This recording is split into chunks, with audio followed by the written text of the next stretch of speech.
కాకినాడ రావటం జరిగింది. ప్రధానంగా వీరిని కలిసి వీరికి ధన్యవాదాలు చెప్పాలనేది నా ఉద్దేశం. ఎందుకంటే మొన్న నేను రాజమండ్రి సెంట్రల్ జైల్లో ఉన్నప్పుడు వీరందరూ మనస్ఫూర్తిగా నాకు మద్దతు పలికారు. కన్నబాబు గారు అయితే తక్షణమే రాజమండ్రి సెంట్రల్ జైలుకి వచ్చి నాకు ధైర్యం చెప్పారు. అంటే నేను ధైర్యం పోయిందని ఉంటారు సహజంగా, చెప్పారు. నాకేం ధైర్యం పోలేదనుకోండి, ధైర్యం చెప్పారు. చాలా కన్సర్న్గా మాట్లాడినటువంటి వ్యక్తుల్లో కన్నబాబు గారు. అలాగే నేను రిలీజ్ అయిన రోజున మా గీతా గారు ప్రత్యేకంగా వచ్చి నాకు అభినందనలు తెలిపారు. నాకు చిత్రం ఏంటంటే, నేను నిన్న మన రాయుడు గారు నాకు అభినందన సభ ఏర్పాటు చేశారు ద్వారకా తిరుమలలో. వెనక్కి తిరిగి చూస్తే అభినందన సభ అని ఉంది. నాకు ఏం పదవి వచ్చిందని అభినందన పెడతారో నాకు అర్థం కాలా. ఇక్కడ మీరు గమనించవలసింది ఏంటంటే, నేను జైలుకు వెళ్ళొస్తే నన్ను అభినందిస్తున్నారు. దాని అర్థం ఏంటంటే, రాంబాబు గారు మిమ్మల్ని జైలుకు పంపటం అన్యాయం అని దాని అర్థం. దానితో పాటు ఇంకొక అర్థం ఏంటో తెలుసా, రాంబాబు గారు మీరు జైల్లో ఉన్న చాలా ధైర్యంగా ఉన్నారు, మాకు ధైర్యాన్ని ఇచ్చారు క్యాడర్కి అనేది కూడా నాకు అర్థమవుతుంది. దానితో పాటు నన్ను జైలు పంపటానికి, నా మీద కేసులు పెట్టడానికి ప్రధానమైన కారణం ఆ రోజున నేను చంద్రబాబు నాయుడు గారిని దూషించానని పెట్టారని నేను అనుకోవటంలా. ఎందుకంటే దూషించానని ఎవరైనా అనుకుంటారు, పొరపాటున నోరు జారానని వెంటనే గంటల వ్యవధిలోనే నేను క్షమాపణ చెప్పేశా. అయినా నన్ను జైలుకి పంపారు, నా ఇంటి మీద దాడి చేశారు, నా ఆఫీసు మీద దాడి చేశారు. బహుశా చరిత్రలో ఎప్పుడు ఇంత దారుణమైన దాడి జరగలేదు. చరిత్ర చూసుకోండి. తెలుగుదేశం వారికి కూడా చెప్తున్నా, జనసేన వారికి కూడా చెప్తున్నా, ఒకసారి వెరిఫై చేసుకోండి.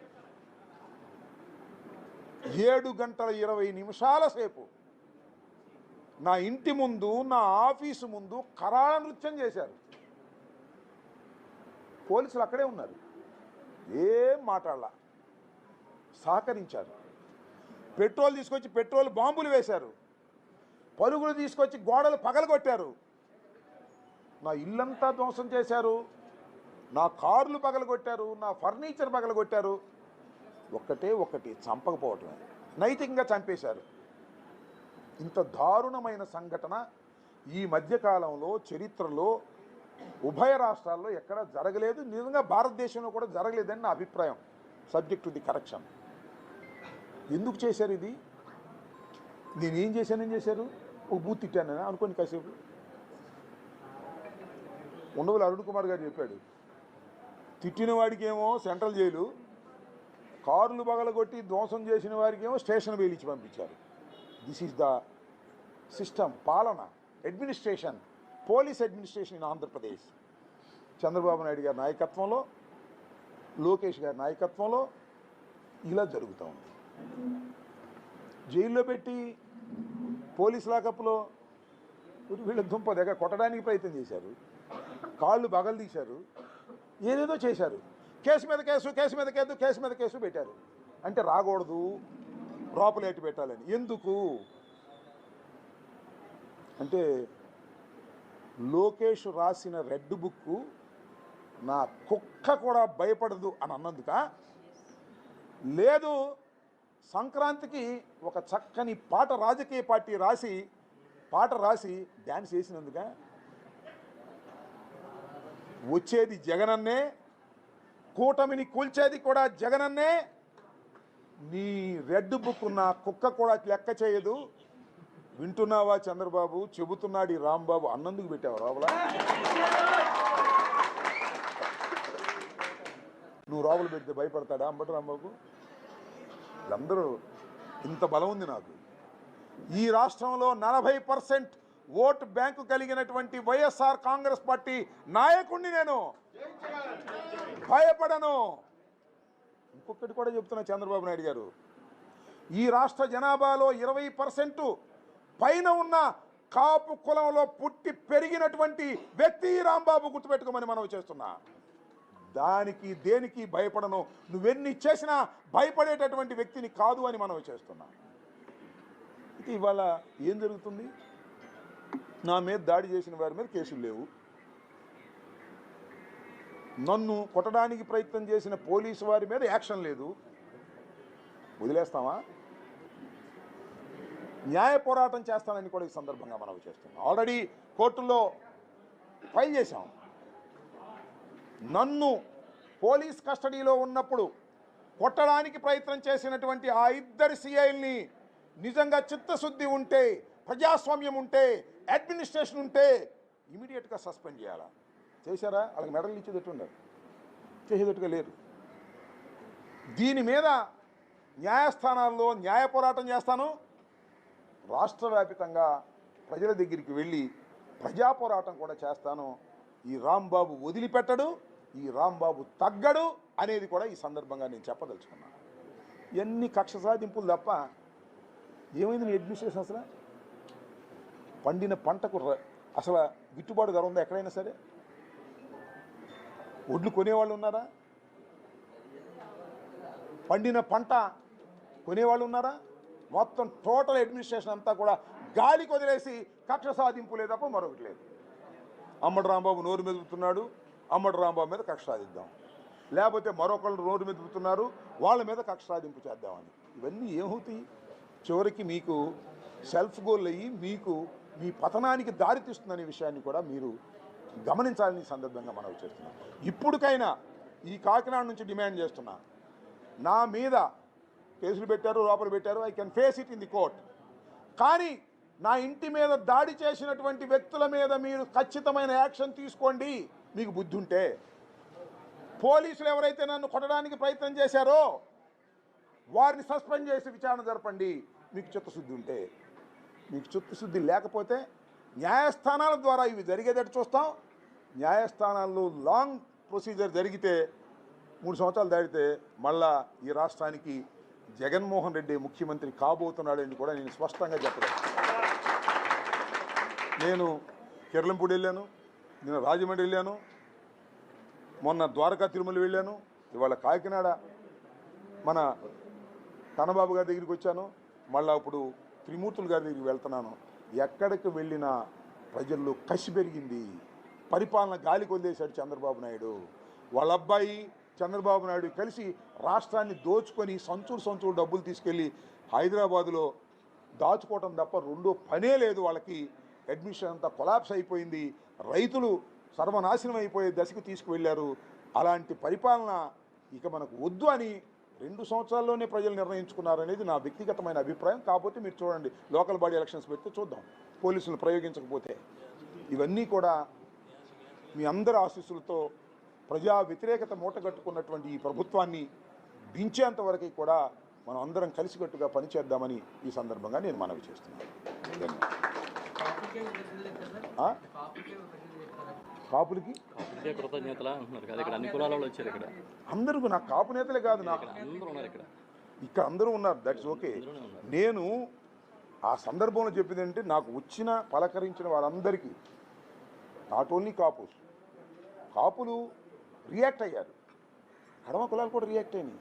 అసలు ఎలా ఉందంటే, కాంగ్రెస్ పార్టీకి సంబంధించి వైఎస్ఆర్ కాంగ్రెస్ పార్టీలో ఉన్న ప్రతి కార్యకర్త మీరు చూశారుగా, వాళ్ళు వస్తుంటే రాంబాబు గారు మీరు అలా అని అంటున్నారు అంటే ఒక ధైర్యాన్ని నా ద్వారా వారు పొందారు. నాకు తెలుసు అది, నేను జైలుకి వెళితే నేను భయపడుకోకుండా ఉంటేనే నా కార్యకర్తలకు ఉత్సాహాన్ని ఇస్తానని. నన్ను ఎవరు అడిగారు, ఏమండి లోపలికి వెళ్ళేటప్పుడు ఏమనిపించింది సార్ మీకు అని. లోపలికి వెళ్ళేటప్పుడు మళ్ళీ బయటకు వస్తాంగా అనిపించింది, అయ్యా ఎక్కడికి పోతామని. సో అందరికీ, వైఎస్ఆర్ కాంగ్రెస్ పార్టీలో ఉన్నటువంటి కార్యకర్తలకి, నా కోసం పనిచేసినటువంటి కార్యకర్తలు, కాపు సోదరులు, అన్ని కులాలకి సంబంధించిన వారు ఎవరైతే మద్దతు ఇచ్చారో వాళ్ళందరికీ కూడా నేను ఈ సందర్భంగా నా హృదయపూర్వకమైన ధన్యవాదాలు తెలియజేస్తున్నాను.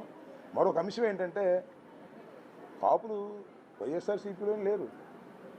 వైఎస్ఆర్సీపీలో ఉన్నారా? ఎక్కువ మంది లేరుగా. మన కూటమిలో ఉన్నారు. ఎక్కువ మంది. వాళ్ళందరికీ కూడా మనవి చేస్తున్నా, అయ్యా దీన్ని ఖండించరా బాబు మీకు. ఎందుకంటే సరే ఆయన ఎవరో ఖండించడం మానేశాడులే. నేనేదేంటంటే ఇవాళ నాకు జరిగింది, రేపు మీకు జరిగింది. ముద్దగడ పద్మనాభాన్ని జరిగింది, అంతకుముందు పతనం అయింది పార్టీ, వాళ్ళ పార్టీ, అవునా కదా? ముద్దగడ పద్మనాభం గారిని తీసుకెళ్ళి జైలు లాంటి ఒక హాస్పిటల్లో పెట్టి ఇష్టం వచ్చినట్టు చేసి వాళ్ళ భార్యను తిట్టి వాళ్ళ కొడుకుని తిట్టి చేశారే. పడిపోలా ప్రభుత్వం? ఇలాంటి చర్యలు చేస్తే పడిపోవా ప్రభుత్వాలు? మరొకసారి చెప్తున్నా అందరికీ, not only Kapus, YSR Congress party ఉన్న 40% ఆఫ్ ఓట్ బ్యాంక్ ఉంది మాకు. ఇప్పటికీ మొన్న అది ఇప్పుడు 50 ఉంటుంది, అది వేరే విషయం, అది లెక్కలు లేవు కాబట్టి. అదర్ కమ్యూనిటీస్ అవి అయిపోయినాయి.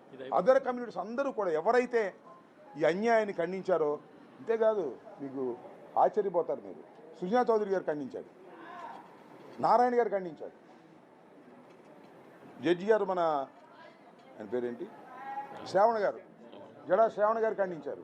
అక్కడ దాకా ఎందుకు, జనసేన రజనీ అనే అమ్మాయి ఖండించింది, జనసేనలో ఉండి కూడా. ఇతర పార్టీల్లో ఉన్న బహిరంగ ఖండించిన వాళ్ళు ఉన్నారు, లోపల ఖండించిన వాళ్ళు ఉన్నారు. నాకు ఫోన్ చేసి రాంబాబు గారు ఇది అన్యాయం, మేము తెలుగుదేశంలో ఉన్నాం, మేము బయటపడటం బాగుంది చెప్పిన వాళ్ళు తెలుగుదేశం నాయకులు ఇంతమంది ఉన్నారు. అన్యాయాన్ని ఖండించాల్సిందే ఎవరైనా సరే.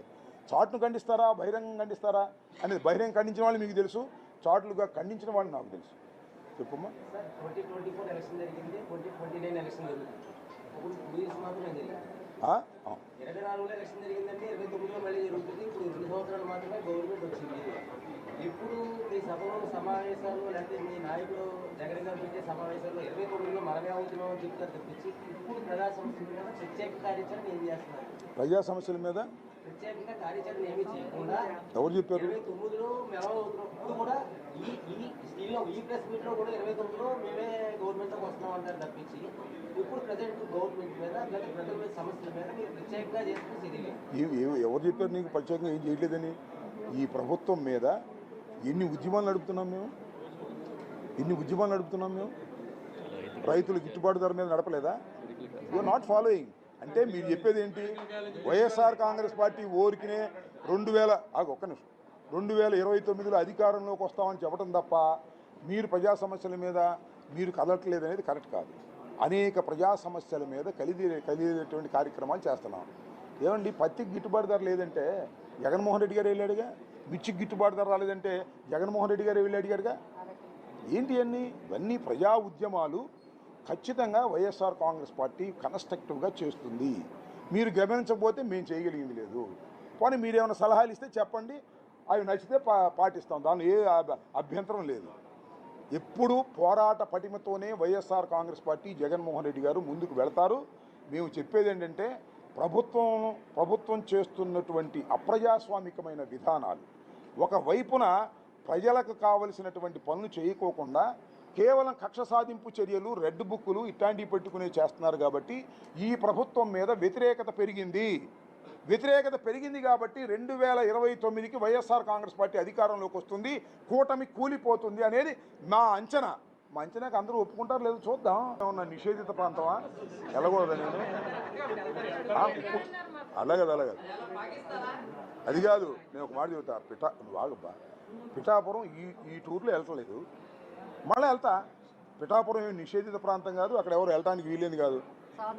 సోదరు ఉంది, ఆమెను కన్సల్ట్ చేసి గ్యారంటీగా మీరు అడిగారు కాబట్టి పిఠాపురం వెళ్తా, అవసరమైతే కుప్పం కూడా వెళ్తా. నిషేధిత ప్రాంతాలు ఏమన్నా, మంగళగిరి రోజు వెళ్తున్నాం.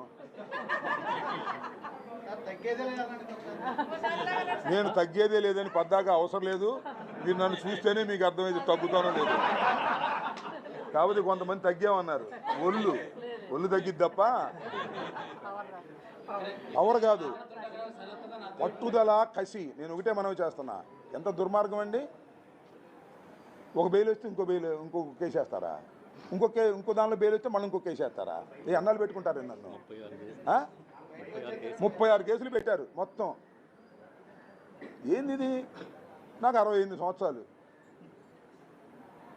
కానీ ఎక్కడ భయపడలేదు. ఎందుకు భయపడలేదు నేను చెప్పండి? మీరందరూ ఉన్నారని నేను భయపడలేదు, వైఎస్ఆర్ కాంగ్రెస్ పార్టీ ఉందని నేను భయపడలేదు, జగన్మోహన్ రెడ్డి నాకు అండగా ఉన్నాడని భయపడలేదు. అంటే భయపడి బ్రతికే కంటే ధైర్యంగా చావటం మేలని నమ్మేవాడిని నేను. అవసరమైతే ప్రాణాలకు తెగించైనా పోరాడతా. ఎందుకంటే చాలామందిని చంపాడు చంద్రబాబు నాయుడు, తడిగుడ్డలతో గొంతులకు చంపేశాడు. అలా చంపేస్తాడు. ఏదైనా చేస్తారు వాళ్ళు. కుట్రలు కుతంత్రాలకి నిలయం చంద్రబాబు. అందువల్ల ఎక్కడా తగ్గేది లేదు, పవర్ తగ్గేది లేదు, ముందుకు వెళ్ళేదే. ప్రజా ఉద్యమాలు నిర్మిస్తాం, ప్రజా వ్యతిరేక పోరాటాలు చేస్తాం. ప్రజా వ్యతిరేకంగా ఉన్నటువంటి వాళ్ళని, అంటే ప్రజా వ్యతిరేకంగా చేస్తున్నటువంటి చంద్రబాబు మీద పోరాటాలు చేస్తాం. నా పోరాటం కూడా ఆగదు. అటు న్యాయ పోరాటం, ఇది ప్రజల పోరాటం. దీన్ని ఏంటది నువ్వే విలేకరు ఏంటి దాసరి శ్రీను అక్కడ నీ కెమెరా రాలేదా? మరి ఆయన అడిగి తెలుసుకోరు. పది రోటికాడ పాట పాడుతున్నాడు అక్కడ అడిగి తెలుసుకో తమ్ముడు.